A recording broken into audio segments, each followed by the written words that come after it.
안녕하세요, 여러분. 오늘도 여러분 고생 많으셨습니다. 자, 오늘도 문제 하나 좀 풀어볼까요, 여러분? 상법 조금씩 조금씩 이렇게 리마인드가 좀 되나요? 욕심은 내지 마세요, 항상. 욕심 내지 마시고 한 문제 한 문제 여러분들이 제가 하는 거 들으면서 리마인드를 좀 하시면 좋을 것 같습니다. 자, 문제를 한번 보면요, 우리 위탁매매 어제 이어서 한 번 더 해보겠습니다. 위탁매매. 위탁매매 두 개 정도 풀면은 그래도 여러분 감이 다 잡힐 겁니다. 전자제품 생산업자인 갑이요. 전자제품 생산업자인 갑이 위탁매매인 을에게 자신이 생산한 전자제품의 매도를 위탁했다.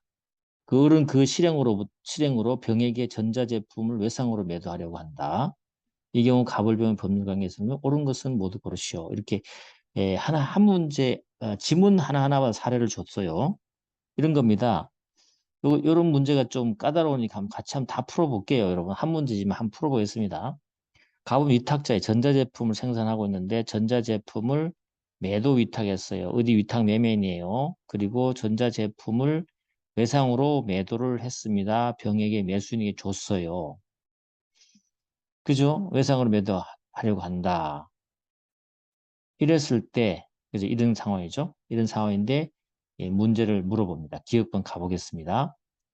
어, 이런 상황인데, 을과 병 간에는 이루어진 위탁매매 성립 또는 효력에 영향을 미치는 사실의 유무 및 그 사실 인지 여부는 누굴 기준으로 한다? 갑을 기준으로 한다? 틀렸죠. 뭐죠, 그랬죠?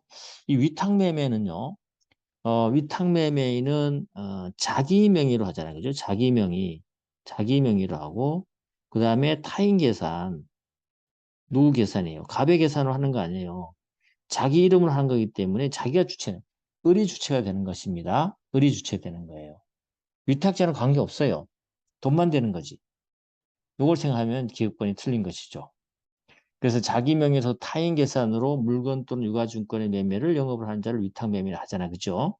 그 위탁매매는 을은 위탁자 갑을 위한 매매로 인해서 상대방에 대해서 직접 권리를 취득하고 본인이 직접 의무를 부담합니다. 위탁매매니. 그래서 위탁매매 성립이 됐다. 뭐 효력에 미친 사실 유무, 사실 인지 여부 전부 누구를 기준으로? 위탁매매인 기준으로 합니다. 그렇죠? 그거 하나 알아두시고. 두 번째, 병과 을이 을과 병이 을과 매매계약을 체결한 후에 매매대금 채무를 이행하지 않아요, 지금. 다시 말해 매수인이 이행하지 않아요.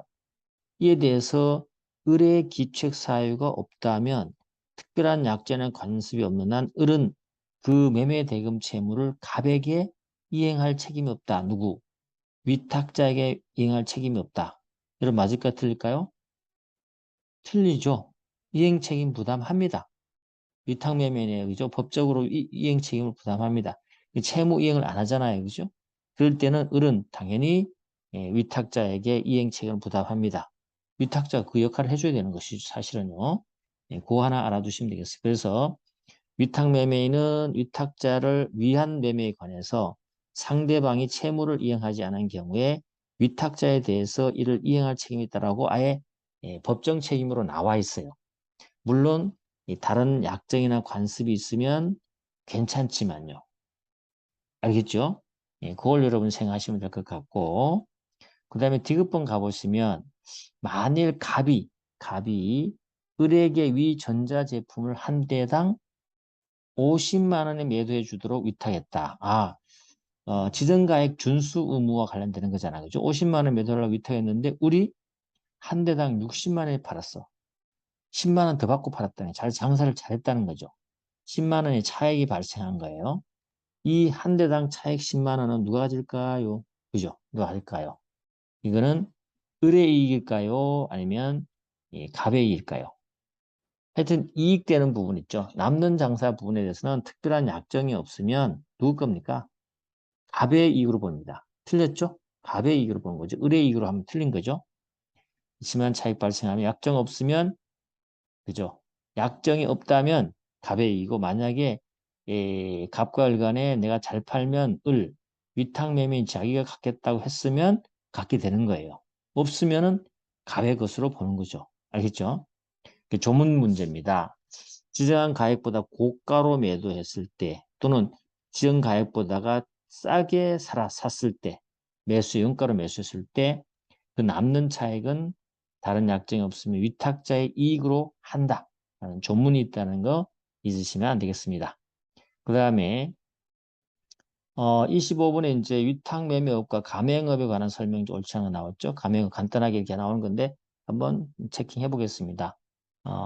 1번 보시면 가맹업자는 다른 약정이 없으면 가맹상에 우리 가맹 프랜차이즈와 관련해서 조문이 한두 개 있죠. 이 프랜차이즈와 관련해서는 사실은 이제 가맹상이죠. 가맹업자가 가맹상에 대한 그 갑질을 방어하기 위해서 해둔 것인데 몇 가지 조문만 알아두면 되는 건데 사실요. 가맹업자는 약정이 없으면 가맹상의 영업지역 내에서 동일 유산 업종의 영업을 하거나 동일 유산 업종의 가맹계약을 체결할 수 있습니까? 안 되죠. 이렇게 하면 안 되죠. 이러면 어때요? 가맹상에 치명적인 에, 매출에 영향을 주죠. 다시 말해서 경업금지 의무와 유사한 겁니다. 자기가 어떤 그 프랜차이즈를 내놓고 거기 가서 또 다른 사람에게 하도록 하거나 자기의 직영점을 만든다는 것은 문제가 있는 것이죠. 그렇죠? 그래서 안 된다. 이런 것들이 이제 법조문에 들어와 있는 겁니다. 그래서 가맹업자는 다른 약정이 없으면 가맹상의 영업지역 내에서 동일 유사한 업종을 하거나 동일 유사한 업종의 가맹계약을 다시 체결할 수가 없어요. 없습니다. 2번 위탁매매인이 제3자에 대해서 부담하는 채무를 담보하기 위해서 채권자에게 위탁매매로 취득한 채권을 양도해줬어요. 위탁매매인이죠. 제3자에 부담한 채무를 담보하기 위해서 채권자에게 위탁매매로 취득한 채권. 이 위탁매매로 취득한 채권은 우리 앞쪽에 한 번 본 적 있죠. 어저께 본 적 있죠. 이게 뭡니까? 채권을 양도했다. 이건 뭐죠? 채권 누구 겁니까? 위탁자의 것이죠. 한 경우 위탁매매는 위탁자에 대한 관계에서는 위탁자에 속하는 채권을 무권리자로서 양도한 것. 맞네요. 그래서 양수인은 그 채권을 선의 취득했다는 등의 특별한 사정이 없는 한 위탁자에게는 어때요? 효력이 없어요. 위탁자 거니까. 알겠죠? 맞는 말입니다. 앞에서 한번 해봤던 거니까 복습하는 문제였고요.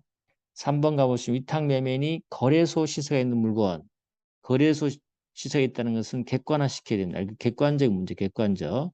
객관적 시세가 있는 물건 또는 유가증권의 매매를 위탁받았을 때는 위탁매매인이 직접 그 물건 저한테 있는데요. 그 증권 우리한테 있습니다. 우리가 직접 파는 사람, 매도인이 되겠습니다라고 할 수 있습니까? 가능하죠. 그래서 매도인이나 아니면은 매수인이 될 수가 있습니다. 알겠죠? 이런 경우 있다 보시면 되겠죠. 그래서 될 수 있다. 그래서 이걸 우리가 위탁매매인의 개입권, 개입권. 개입권인데 이 개입권은 어떤 거예요? 직접 당사자가 되는 개입권이에요. 그죠? 직접 당사자가 되는 거죠. 매매 당사자 되어버리는 거죠. 그래서 위탁매매인의 개입권 잊으시면 안 될 것 같고. 그래서 개입권은 어, 위, 거래소 그 대신에 시세 있는 물건이어야 되고 유가증권 위탁매매 가격을 잘 알 수 있는 것이어야 됩니다.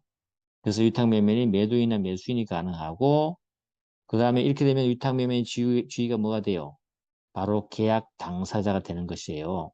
그러면서 위탁매매인도 되는 거죠. 이게 바로 뭐죠? 이중의 지위라는 거죠. 그럼 어때요? 계약 당사자로서 비용 청구권을 할 수 있고 보수 청구, 위탁 매매로 살 수 있는 거죠? 그런 겁니다. 뭐 매매 대가는 통지를 발송할 때 거래소 시세 기준이고요. 그렇지만 우리 직접 거래 상대방이 되는 개입권은 또 뭐가 있어요?